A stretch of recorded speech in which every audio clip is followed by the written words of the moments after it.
G'day gamers, Ranger Tony here with another Pathfinder Kingmaker tutorial video. So since the release of the Wildcard DLC, I've seen a few videos showing Kineticist builds, but no real videos that tell you or actually explain what the Kineticist is and how to play one. And the first thing I noticed is that the Kineticist reminds me a lot of the Warlock in Neverwinter Nights 2, if you've played that.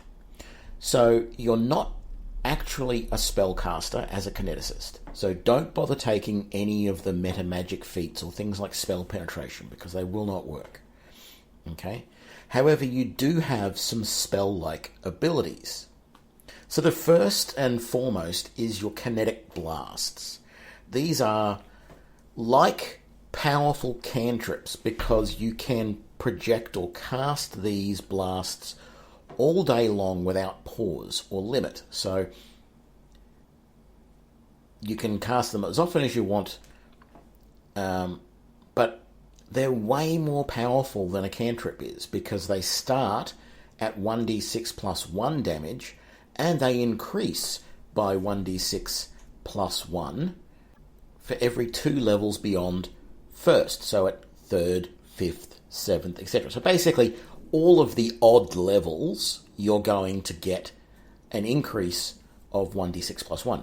This means that by the time you get to 20th level, you're going to have something like 9d6 plus 9 of damage, which is 18 to 63 points of damage at 20th level.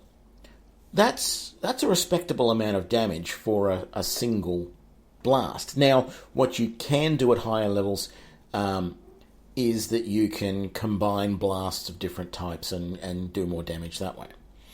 The blasts can come in 2 forms, physical and energy. The physical blasts do slightly more damage because they do 1d10 plus 1 plus your Constitution modifier, whereas the energy blasts do 1d6 plus half of your Constitution modifier. So you're getting a little less damage as an energy blast, more as a physical blast. And not all of the energy types that you can get, the kinetic blast types that you can get, will do physical and energy. Fire, for example, only does energy. It doesn't do physical. So you need to be aware of those. The next ability is infusions. So these are the ability to infuse your blast with an action or ability, generally at the cost of burn, which I'll explain in a minute. Okay? You get these at level 3, 5, 9, 11, 13, 17, 19, blah, blah, blah. And what these do is basically just improve your blasts, make them a little bit different in certain ways. So there are things like extending the range of your blast, or making your blast push your opponent away, like the bull rush combat maneuver, or extra burning damage so that they continue to burn after the original hit, or dazzling damage so that they're blinded from it. Or there's a fan of flames, which is like a 15-foot cone, similar to Burning Hands, really. And lots of other little things like that improve the blast to make it more effective or to give it slightly different properties. Things like chaining the blast so it can hit multiple opponents, or making it into a cloud or a cyclone, or detonating things, or disintegrating things. Lots of different ways that the blast can do different actions, and most of these, when you use them, will require some burn. Okay? The final thing that you've got is your wild talents, and these are like spells, right? So, and if you played the Warlock from Neverwinter Nights 2, this is very much like some of those spell-like abilities that the Warlock had. So these are things that will do protection, they'll do a shield, or they will increase your attributes, or they will allow you to heal. Lots of different little ancillary things that a lot of the other classes get as spells. You can get similar sorts of things as wild talents. Okay? And as you can see here, you get wild talents basically at every other level.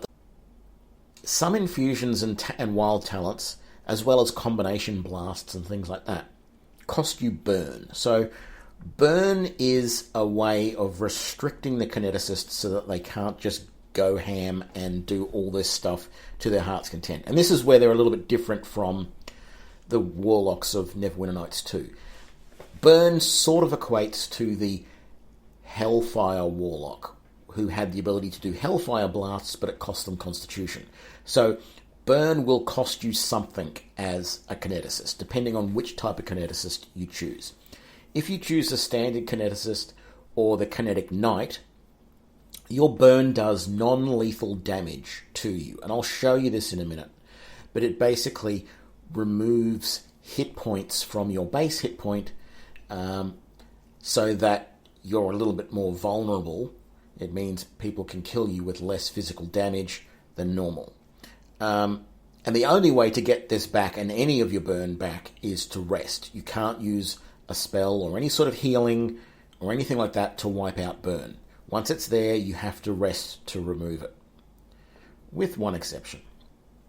So as an example, let's say you're at first level and you have 10 hit points, and you, over the course of a couple of interactions, you acquire 3 points of burn. The game will actually show that you have 7 hit points rather than 10, but you've actually taken no damage. So it'll show 10 minus 3/7, which is your current hit points. Normally it would show 7 out of 7 or 10/10, but this shows 10-3 to denote that you've had 3 points of burn to your original 10. It's a little confusing because it's actually hard then to tell how many hit points you've got for the purpose of taking damage. In this case, you'd actually only have 7 hit points left in which that you could take damage.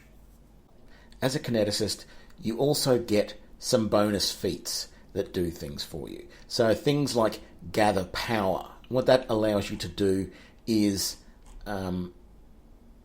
store up some power before you use either a wild talent or an infusion or a blast, and offset any burn that you might make. So for example, you can negate your movement for a round, so you can't move, but you can gather power instead, and that allows you to negate 1 point of burn from any of your abilities.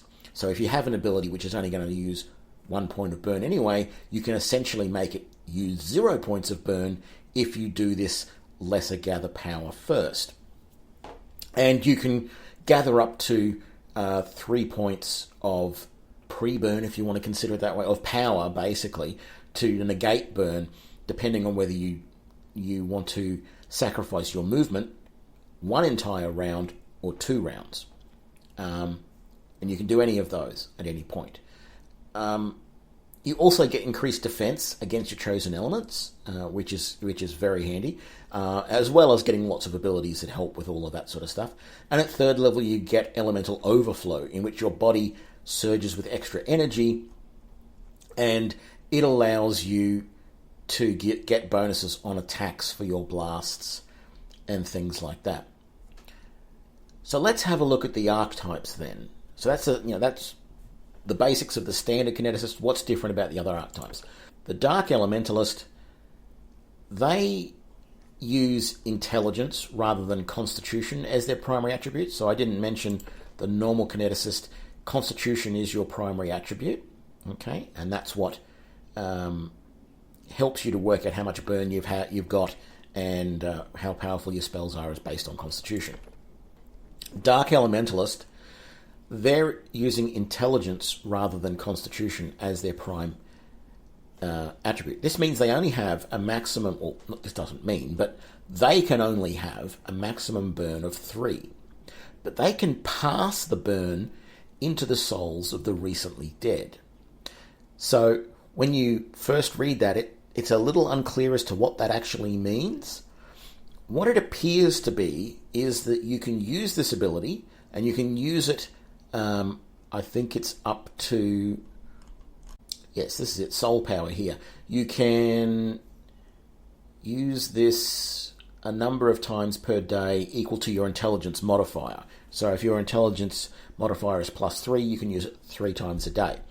What it is when you use that ability, any opponents who die in that round will take 1 point of burn from you as they die. So this is a handy feature to have, but you've got to time it very, very carefully, because you've got to expect that an opponent is going to die in the round in which you use it. If they don't die, then you've wasted it and you haven't reduced your burn. So that's what I've gathered from experimenting with it. It seemed, the description of it is very vague as to what it actually does and how you actually use it. But from my experimentation, if you use this ability at the same time an opponent dies, every opponent that dies in that round reduces your burn by 1. So ultimately, if you can get 3 opponents to die in that round, you can clear your burn out completely, because you've only got a max burn of 3. Okay? Now, since Constitution isn't your primary attribute, you're not going to have as many hit points as other kineticists. So you do have to be careful with that. But since you have intelligence as your primary attribute, you're going to have more skill points. So you can potentially be a little bit better rounded as a character. So that's up to you with that one. Psychokineticist. So the psychokineticist uses their mind rather than their body to channel their power. So this means that they use their wisdom rather than their constitution as their primary attribute.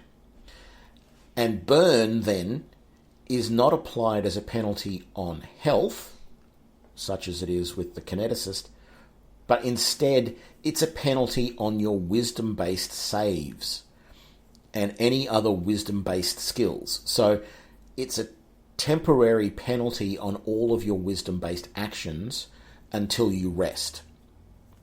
So in a way, that seems like it would be a really good way to do things. But again, you've got less constitution than a normal kineticist, so you're not going to have as many hit points, which may be a deciding factor in your choice to go with this. Now, all kineticists can wear light armor, okay? And you can use simple weapons, but I really don't necessarily recommend it, okay? The final kineticist is the kinetic knight, and I think this one's going to be a fairly popular choice because you get the kinetic blade infusion for free. Now, the other kineticist types can use the kinetic blade infusion, and in fact, if you're a regular kineticist, it's a good infusion to take because it allows you, it gives you a simple weapon to use. It doesn't equate to any specific weapon, but it is basically a short sword. It looks more like a scimitar, actually, but it is a short sword type weapon, and it is finessable, so you can use dexterity to hit rather than strength. And it does whatever damage your elemental blast does. So as the damage from your elemental blast increases per level, or per, on the odd numbered levels, then your damage from the kinetic blade will increase. Now, if you're not a kinetic knight, using the kinetic blade will require 1 burn per round of attack.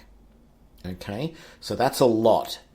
But you can offset that by using the gather energy and not moving in your movement phase and then attacking, in which case it costs you 0 burn to use it. So if you're going to use the kinetic blade as anyone but a kinetic knight, so the kineticist, dark elementalist, or psychokineticist, you will want to use gather energy, the light gather energy to gather one round of energy first, or one amount of energy to offset that burn so that you don't keep getting hit when you attack.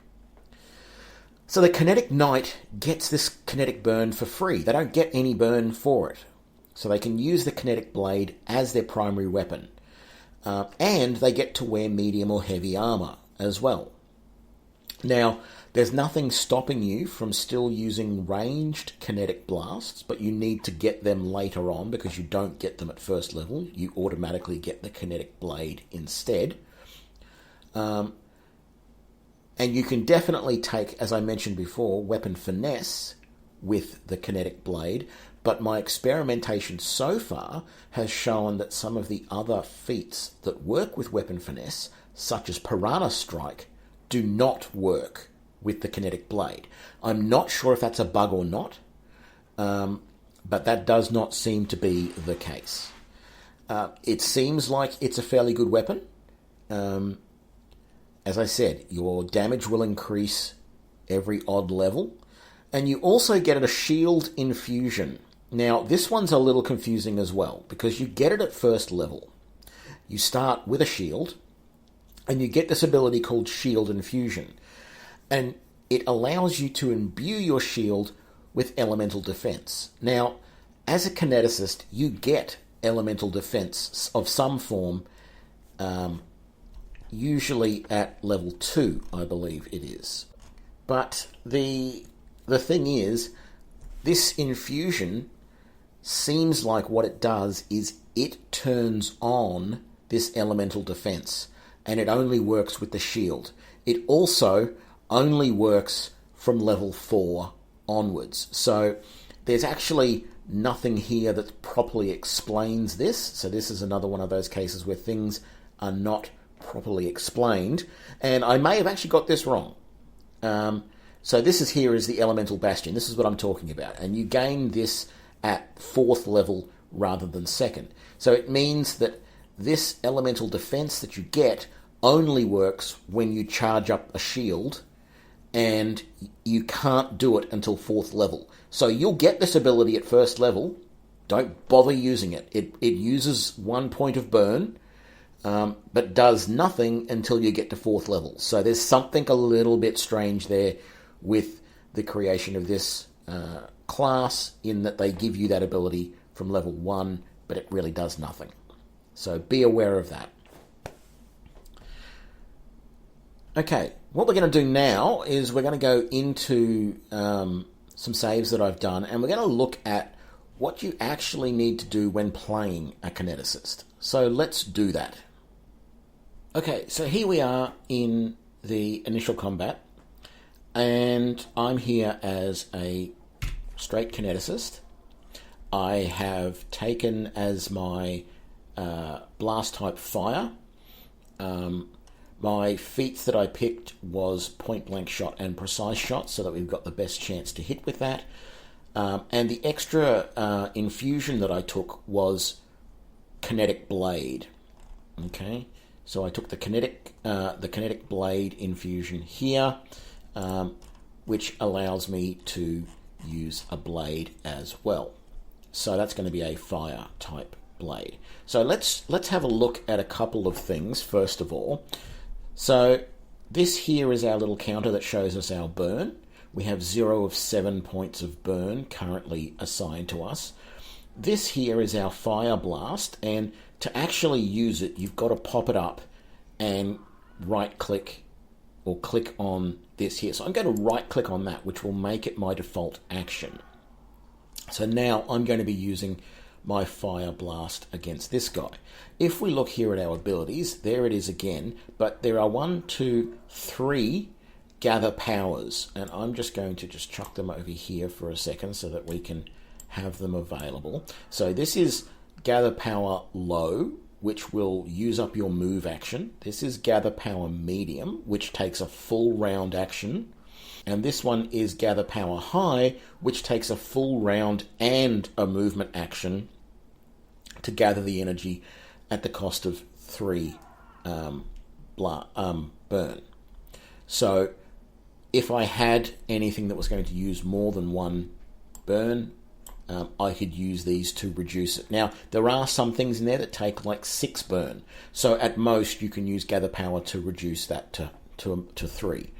The other thing that we've got here is the Kinetic Blade. And I'm not going to use that straight up. We'll show you that in a minute. What I'm going to do is just attack this guy straight up with the normal Fire Blast. So there's nothing more I need to do. We're already targeted. But I can click him just to be sure. And we're going to cast the Fire Blade, and that actually hit him and did 4 points of damage. And we can see here that it did 1d6 plus 3 is the type of damage. So that is an energy based attack.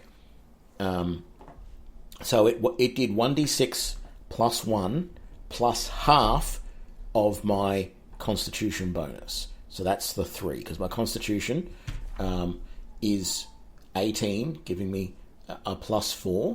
So that's how it arrived at those figures. And we're going to have to hit him again to kill him. There we go. We did much more respectable damage that time. We did 9 points of damage. So let's have a look at using the blade now, the blade form.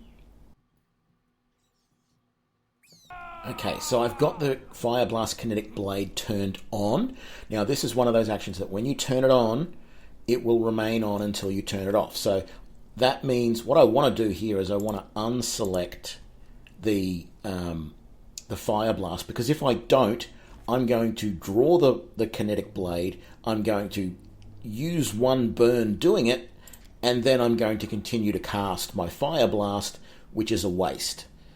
So you do have to be a little careful with that. So let's target someone. We'll go in, and we've attacked, and we've killed him, and that used 1 burn. We're going to attack again. You're just in time. Time's wasting. Okay, that didn't... Did we kill him the second time or not? Did someone else? Yeah, see...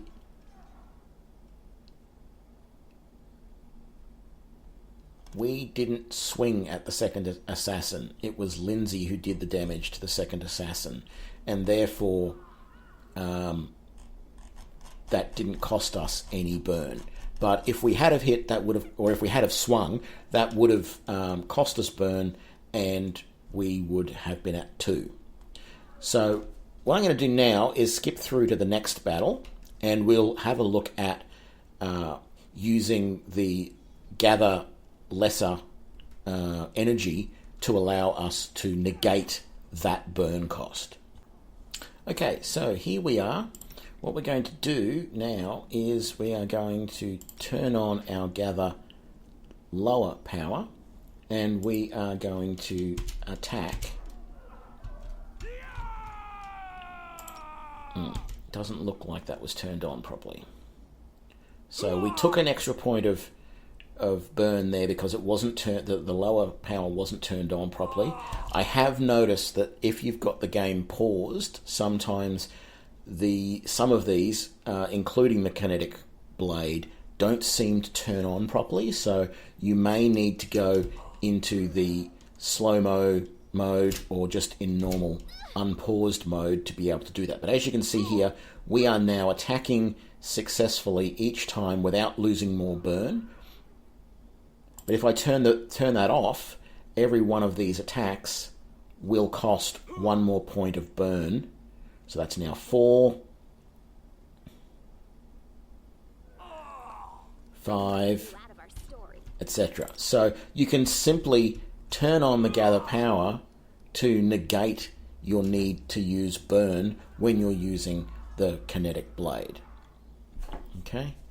And you can use that, as I said, for any other features as well. Personally, I'm probably going to play the game much more using the blasts, but if I'm using a straight Kineticist, I'm probably going to keep the Kinetic Blade there as a backup, so that if I get attacked, I've got a good way of attacking in melee where I don't get any of those potential problems of trying to use ranged combat in a melee environment. Even though I've got skills, feats that will overcome a lot of that, it does seem useful to use the blade occasionally if you're in close combat. So that's pretty much how you need to work the Kineticist. Managing your burn is the big part of things. As you can see here, this is how it shows my hit points. It says 11 minus 5 out of 8. The fact is that my hit points... Yeah, that's just a little confusing, really, because my hit points should actually be 13. That's my total. This is a little hard to read, and it'll take you a little bit to get used to. You can still see here, how you're doing overall in your health. I've taken one little hit to my health that has removed me a bit. So pay more attention to the numbers. Mostly you want to see your burn value there and know that you're going to have to rest up before you can use any more abilities that use burn. But I think you're going to be able to get through a fair portion of the game using relatively low burn skills and either using them sparingly or offsetting them with the gather power as you need to, without it being too much of a chore. But we'll see. I'm going to probably do a playthrough and put those videos up, and we'll see how they work out. So anyway, that's my intro to the Kineticist and how it works, how you need to do things with it. I probably will do more detailed videos later of builds for at least some of the kinetic archetypes. If you like this video, please give us a like and subscribe if you haven't already. If you have any comments, any ideas, suggestions, things you like or don't like about the Kineticist, leave them below. I know that the Kineticist isn't everybody's cup of tea. Some people really hate the idea of it. Others think it is nice. I think it's something new, and therefore it's interesting to me, much as the Magus was when I first started playing. So I hope you enjoyed this video, and I'll see you for the next one. Thanks a lot. Bye.